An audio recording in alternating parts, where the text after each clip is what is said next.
Singer Mangli arrest ఖాయమేనా? తెలుగు రాష్ట్రాల్లో సంచలనం. మంగ్లీపై భారీ ఆర్థిక మోసం ఆరోపణలు రావడంతో కేసు హాట్ టాపిక్ అయింది. కోట్ల రూపాయల స్కామ్లో ఆమె పేరుతో డబ్బులు వసూలు చేశారన్న ఆరోపణలు వినిపిస్తున్నాయి. ఈ కేసును ఇప్పుడు సిఐడి సీరియస్గా తీసుకుని దర్యాప్తు వేగవంతం చేసింది. ప్రధాన నిందితుడు మధు పరారీలో ఉన్నాడు. అతడిని పోలీసులు గాలిస్తున్నారు. ఈ స్కామ్ విలువ 10 కోట్ల నుంచి 150 కోట్ల వరకు ఉందని ప్రచారం. బాధితుల ఆరోపణల ప్రకారం మంగ్లీ పేరు చెప్పి పెట్టుబడులు పెట్టించాలని నమ్మించారట. కానీ మంగ్లీ ఏమంటుంది? నేను ఎవరిని మోసం చేయలేదు, నా పేరుని వాడుకొని దుష్ప్రచారం చేస్తున్నారు అని క్లారిటీ ఇచ్చింది.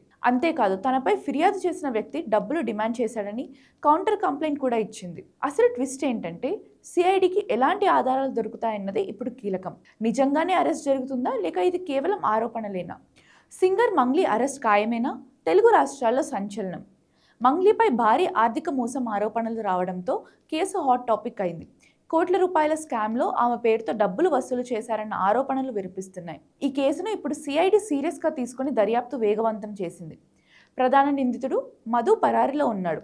అతడిని పోలీసులు గాలిస్తున్నారు. ఈ స్కామ్ విలువ 10 కోట్ల నుంచి 150 కోట్ల వరకు ఉందని ప్రచారం. బాధితుల ఆరోపణల ప్రకారం మంగ్లీ పేరు చెప్పి పెట్టుబడులు పెట్టించాలని నమ్మించారట. కానీ మంగ్లీ ఏమంటుంది?